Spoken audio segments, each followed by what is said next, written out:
Actually പപ്പ, രുദ്ര ഇനി എന്റെ brother in law മാത്രമല്ല,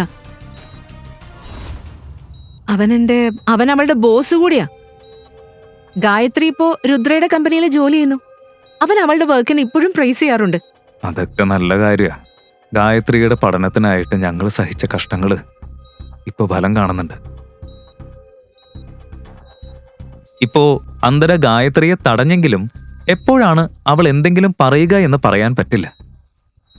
അല്ല, നിങ്ങൾ എന്താ നിൽക്കുന്നത്? ഇരിക്കൂ. നിങ്ങളുടെ ഹെൽത്ത് നോക്കാനാണ് ഞങ്ങൾ വന്നത്. ഇപ്പോ നിങ്ങൾക്ക് ഭേദമായിട്ട് തോന്നുന്നുണ്ട്. ആക്ച്വലി ഓഫീസിലേക്ക് ലേറ്റ് ആവുന്നുണ്ട്. ഞങ്ങൾ പോട്ടെ. നിങ്ങളെല്ലാവരും നിങ്ങളുടെ ജോലി നോക്ക്. എന്നെ കുറിച്ച് ആലോചിച്ച് വിഷമിക്കണ്ട. അങ്കിൾ, എന്തെങ്കിലും ആവശ്യമുണ്ടെങ്കിൽ എന്നെ വിളിച്ചാൽ മതി. അല്ലെങ്കിൽ ഗായത്രി വിളിക്കാം. രുദ്രയുടെ ഈ പെരുമാറ്റം കണ്ടപ്പോൾ മുകുന്ദിന് എപ്പോഴും തോന്നിയിരുന്നത് അന്തര വളരെ ഭാഗ്യവതിയാണ് എന്നായിരുന്നു. ഇത്ര ബിസി ആയിരിക്കുമ്പോഴും ഇന്ന് അവൻ വന്നത് മൂലം മുകുന്ദിന് അവനോടുള്ള ബഹുമാനം കൂടി.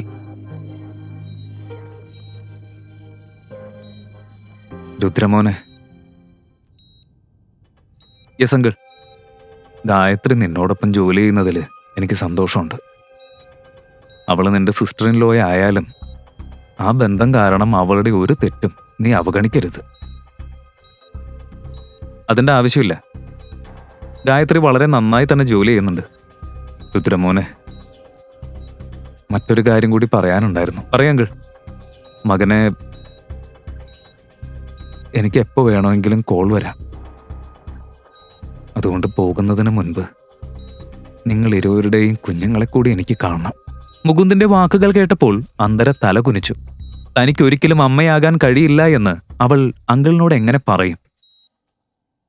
പപ്പ, നിങ്ങൾക്കറിയില്ലായിരിക്കും, പക്ഷേ ഈ അന്തരയ്ക്ക് ഒരിക്കലും... അയ്യോ, ഞാൻ മറന്നുപോയി. നേഴ്സ് അങ്കിളുടെ മെഡിസിൻസിന് ഈ പ്രിസ്ക്രിപ്ഷൻ തന്നിരുന്നു. ഇത് മേഴ്സി ഫാർമസിയിൽ നിന്ന് വാങ്ങിത്തരുമോ? പ്ലീസ് കൊണ്ടുവരുമോ? എനിക്ക് രുദ്രയോടൊന്ന് ഒറ്റയ്ക്ക് സംസാരിക്കണം. ചേച്ചി, ഇങ്ങനെ പ്രൈവറ്റായിട്ട് പറയേണ്ട എന്ത് കാര്യമാ? എല്ലാവരും ഫാമിലി തന്നെയല്ലേ. ഇവിടെ ഒളിപ്പിക്കാൻ എന്താ? അല്ല രുദ്ര, അബ്രോഡ് പഠിച്ചതുകൊണ്ട് നിനക്ക് വെസ്റ്റേൺ കൾച്ചറൊക്കെ വന്നു തോന്നുന്നു. ബ്രദർ ഇൻ ലോയെ പേര് പറഞ്ഞ് വിളിക്കുകയാണോ നീ? ഗായത്രി, ഭർത്താവും ഭാര്യയും തമ്മിലുള്ള സ്വകാര്യ കാര്യങ്ങളിൽ ആരും ഇടപെടാൻ പാടില്ല. നീ ഇപ്പൊ പോയി മെഡിസിൻസ് വാങ്ങി വരൂ.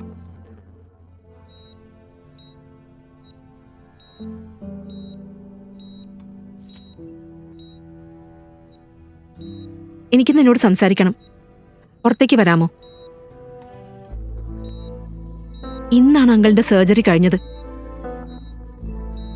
അങ്കിളുടെ കണ്ടീഷൻ വളരെ ക്രിട്ടിക്കൽ ആണെന്ന് നീ കണ്ടല്ലോ. ഡോക്ടർ പറഞ്ഞത് ഒരു തരം സ്ട്രെസ് പോലെ എടുക്കരുതെന്നാ. ഇല്ലെങ്കിൽ അങ്കിളുടെ സ്ഥിതി കൂടുതൽ മോശമാകും. ഈ തവണ രക്ഷിക്കാനും ബുദ്ധിമുട്ടാകും. അതുകൊണ്ട് നമ്മുടെ ഡിവോഴ്സിന്റെ കാര്യം അങ്കിൾ അറിയാൻ പാടില്ല. ആ ഷോക്ക് അദ്ദേഹത്തിന് സഹിക്കില്ല. പ്ലീസ് ഒന്നും പറയരുത്. ആദ്യം ഭാര്യയെ പോലെ എന്നോട് ഓർഡർ ഇടുന്നത് നിർത്ത്. നമ്മൾ ലീഗലി ഡിവോഴ്സ് ആയിട്ടില്ലെങ്കിലും മനസ്സിൽ നമ്മൾ ഇതിനകം വേർപിരിഞ്ഞവർ തന്നെയാ. 4 വർഷം നമ്മൾ ഒരുമിച്ചിരിക്കുമ്പോഴും നീ ഒരിക്കലും എനിക്ക് എന്തെങ്കിലും പറയാനുള്ള അവകാശം തന്നില്ല. ഇപ്പോ നമ്മൾ വേർപിരിഞ്ഞപ്പോ ഞാൻ എന്ത് ഓർഡർ നൽകാനാ രുദ്ര? ഈ 4 വർഷത്തെ വിവാഹ ജീവിതത്തിൽ ഞാൻ നിന്നോടൊന്നും ചോദിച്ചിട്ടില്ല. പക്ഷെ ഇന്ന് ഞാൻ നിന്നോട് അപേക്ഷിക്കുകയാണ്. അങ്കിൾ ഒന്നും അറിയാൻ പാടില്ല. ഞാൻ പറയുന്നത് കേട്ടാ നീ തോറ്റു, ഞാൻ ജയിക്കും എന്ന് നീ വിചാരിക്കുന്നുണ്ടോ? ഇത് ജയപരാജയത്തിന്റെ കാര്യമല്ല രുദ്ര, ഇതൊരു ജീവന്റെ കാര്യമാണ്. അതെന്റെ അങ്കിളാണ്. പക്ഷെ ഗായത്രിയുടെ അച്ഛനുമാ. എനിക്ക് വേണ്ടിയല്ലെങ്കിലും കുറഞ്ഞത് ഗായത്രിക്കായിട്ട് ഇത്രയെങ്കിലും ചെയ്യൂ. ശരി, ഞാൻ ഗായത്രിയോട് സംസാരിക്കും. ഇനി സംസാരിച്ചു കഴിഞ്ഞോ? ഞാൻ പൊക്കോട്ടെ, എനിക്ക് ലേറ്റ് ആയിക്കൊണ്ടിരിക്കുക. അന്തര തന്റെ അങ്കിളിന്റെ വാർഡിലേക്ക് പെട്ടെന്ന് പോകാൻ നോക്കി. ഗായത്രി അവിടെ ആദ്യം എത്തി എല്ലാം പറഞ്ഞു പോകുമോ എന്ന ഭയം അവൾക്കുണ്ടായിരുന്നു. നിന്റെ കഴുത്തിലുള്ള ആ മാർക്ക് എന്താ? അതെന്ത് തരത്തിലുള്ള അടയാളമാണെന്ന് മനസ്സിലാക്കാൻ രുദ്രയ്ക്ക് അധിക സമയം എടുത്തില്ല. അതൊരു ആക്സിഡന്റ് ആയിരുന്നു രുദ്ര.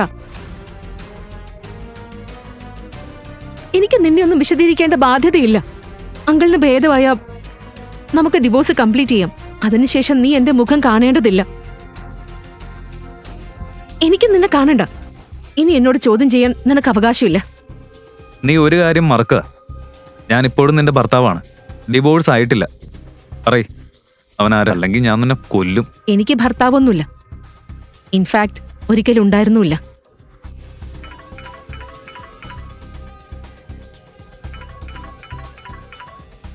അന്തര തന്റെ അങ്കിളിന്റെ വാർഡിലേക്ക് നടന്നു. ഗായത്രി അദ്ദേഹത്തോടെല്ലാം പറഞ്ഞു പോകുമോ എന്ന ഭയമാണ് അവൾക്കുണ്ടായിരുന്നത്. അങ്കിൾ, ഗായത്രി മെഡിസിൻ കൊണ്ടുവന്നില്ലേ? ഇല്ല. എന്തുപറ്റി? രുദ്ര തിരിച്ചു വന്നില്ലേ? രുദ്രയ്ക്ക് ഒരു കോള് വന്നതുകൊണ്ട് പോവേണ്ടി വന്നു. പക്ഷെ നാളെ തീർച്ചയായും നിങ്ങളെ കാണാൻ വരുമെന്ന് അവൻ പറഞ്ഞു. ഇത്തരം ഒരു മനസ്സുള്ള ഭർത്താവിനെ കിട്ടിയത് നിന്റെ ഭാഗ്യമോളെ.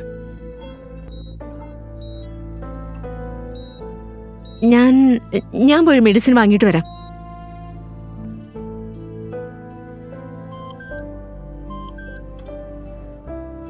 ഞാൻ നിന്റെ അക്കൗണ്ടിലേക്ക് 5 ലക്ഷം ട്രാൻസ്ഫർ ചെയ്തു. Have a look. ഫാർമസിയിൽ മെഡിസിൻസിന്റെ പ്രൈസ് കണ്ടപ്പോൾ ഗായത്രി അത് വാങ്ങാത്തത് എന്തുകൊണ്ടാണെന്ന് അന്തരയ്ക്ക് മനസ്സിലായി. ഒരാഴ്ചയ്ക്ക് വേണ്ട മെഡിസിൻസിന്റെ ബില്ല് മാത്രം 24,000 രൂപയായിരുന്നു. അങ്കിൾ, മെഡിസിൻ കൊണ്ടുവന്നു. ഞാനിവിടെ വെക്കുന്നുണ്ട്. എനിക്കിപ്പോ പോണം. പക്ഷെ നാളെ രാവിലെ തന്നെ ഞാൻ വരാം. അന്തര ഹോട്ടൽ ഓഷ്യൻ സ്റ്റാറിൽ എത്തിയപ്പോൾ സമയം 9:10 ബാക്കിയായിരുന്നു. മിസ്റ്റർ ഷാഡോ ആരാണെന്ന് അറിയാനുള്ള ആകാംക്ഷ അവൾക്കുണ്ടായിരുന്നു. അതോടൊപ്പം ചെറിയൊരു ഭയവും. റൂം നമ്പർ 607 മുന്നിൽ അവൾ നിർത്തി. ഒരു ദീർഘശ്വാസമെടുത്ത് അവൾ ഡോർ തുറക്കാൻ ശ്രമിച്ചു. അവളുടെ കൈ ചെറുതായി വിറയ്ക്കുന്നുണ്ടായിരുന്നു. അവൾ പതുക്കെ ഡോർ തുറന്ന് അകത്ത് കയറി.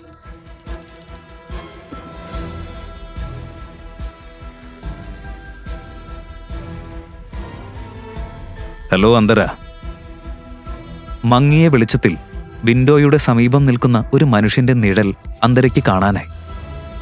അന്തരയ്ക്ക് മിസ്റ്റർ ഷാഡോ ആരാണെന്ന് കണ്ടെത്താനാകുമോ? യഥാർത്ഥത്തിൽ അങ്ങനെയൊരാളുണ്ടോ? അവന്റെ കയ്യിൽ ഒരു ഗ്ലാസ് ഉണ്ടായിരുന്നു. അവൻ കുടിച്ചുകൊണ്ടിരിക്കുകയായിരുന്നു. അകത്തേക്ക് വരൂ. അന്തര പതുക്കെ മിസ്റ്റർ ഷാഡോയുടെ അടുത്തേക്ക് നടന്നു. അവളുടെ ഹൃദയം ശക്തമായി ഇടിക്കുകയായിരുന്നു. പക്ഷേ ആ മനുഷ്യൻ ആരാണെന്ന് അവൾക്ക് പോലും അറിവില്ലായിരുന്നു. മിസ്റ്റർ ഷാഡോ, ഒരു ഡ്രിങ്ക് എടുക്കാമോ? ഈ വൈൻ ഞാൻ നിനക്കായി പ്രത്യേകമായി ഫ്രാൻസിൽ നിന്ന് കൊണ്ടുവന്നതാ. ഞാൻ കുടിക്കാറില്ല. ഞാൻ വളരെ സിമ്പിളായ ആളാ. ഇന്നലെ സംഭവിച്ചത് നിങ്ങളെ ഒഫൻഡ് ചെയ്യാനൊന്നും ഞാൻ ഉദ്ദേശിച്ചില്ല. നിങ്ങൾക്ക് എന്തെങ്കിലും നഷ്ടമായിട്ടുണ്ടെങ്കിൽ അത് ഞാൻ കോമ്പൻസേറ്റ് ചെയ്ത് തരാൻ തയ്യാറാ. ശരി, അപ്പോ എന്റെ കോപത്തിന് നീ എങ്ങനെ കോമ്പൻസേറ്റ് ചെയ്യും മിസ്റ്റർ അന്തര ആഹൂജ? നിങ്ങൾക്ക് എന്റെ ഫുൾ നെയിം അറിയാമോ? ഞാൻ പറഞ്ഞില്ലേ, നിന്നെക്കുറിച്ച് നിന്നേക്കാൾ എനിക്കറിയാം. ഈ മനുഷ്യനിൽ എന്തോ വ്യത്യസ്തമായ ഒരു ശക്തിയുണ്ടെന്ന് അന്തരയ്ക്ക് തോന്നി. താനൊരു വിവാഹിതയായ സ്ത്രീയാണ്. ഒരിക്കലും അമ്മയാകാൻ കഴിയില്ല. അതുകൊണ്ടാണ് ഭർത്താവും അമ്മായിയമ്മയും അവളെ വീട്ടിൽ നിന്നും പുറത്താക്കിയത്. എന്നാലും മിസ്റ്റർ ഷാഡോ എന്തിനാണ് അവൾക്ക് വേണ്ടി ഇത്രയും പണം ചിലവഴിക്കുന്നതെന്ന് അവൾക്ക് മനസ്സിലായില്ല. ഞാൻ ആരാണ്? എന്താണ് ചെയ്യുന്നത്? ആരെ തിരഞ്ഞെടുക്കുന്നു?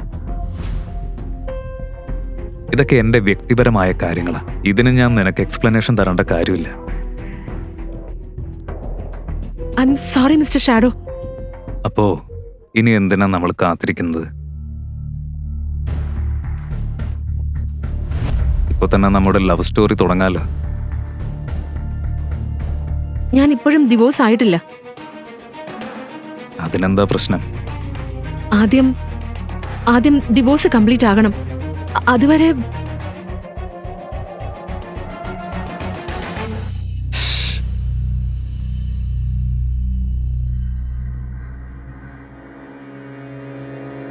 നീ ഇപ്പോഴും ആ വിശ്വാസമില്ലാത്ത ഭർത്താവിന്റെ ലോയൽ ഭാര്യ തന്നെ. അവൻ നിന്നെ നിന്റെ കസിനൊപ്പം വഞ്ചിച്ചു. പിന്നെ നിന്നെ വീട്ടിൽ നിന്ന് പുറത്താക്കി. ഇപ്പൊ നീ എന്റേതാണ് അന്തര.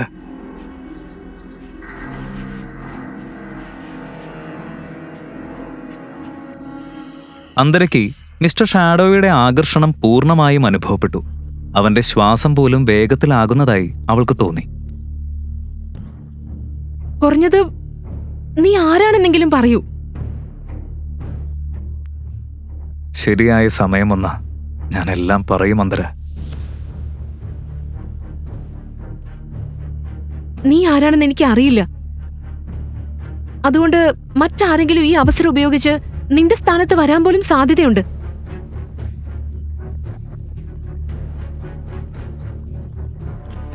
ആർക്കും നിന്നെ തൊടാൻ പോലും കഴിയില്ല. നീ ശാന്തമായി ഉറങ്ങ.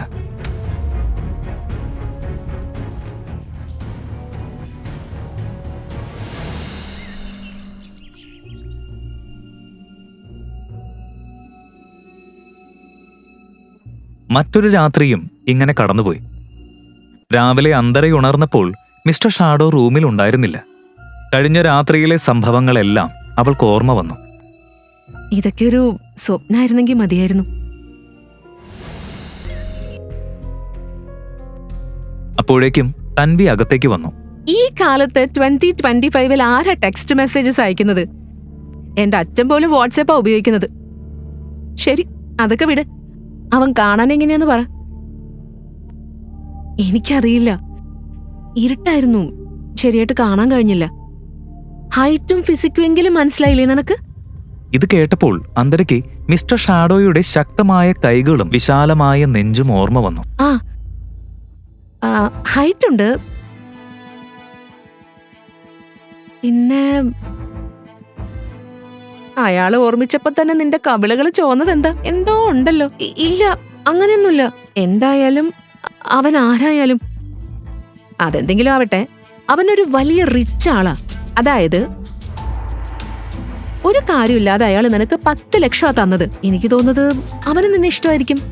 ഞാൻ വിവാഹിതയാണ്. ശരി, രുദ്ര നിന്നോട് ചോദിച്ചിട്ടാണോ ഗായത്രിയുമായിട്ട് അഫെയർ തുടങ്ങിയത്?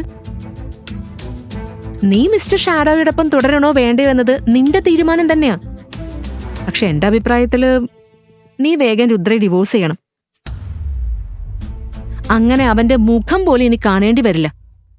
തൻവി പറഞ്ഞത് ശരിയായിരുന്നു. അന്തര ഇതിനകം അഹുജ ഫാമിലിക്കും ഗായത്രിക്കും വേണ്ടി ചെയ്യാനുള്ളതെല്ലാം ചെയ്ത് കഴിഞ്ഞിരുന്നു.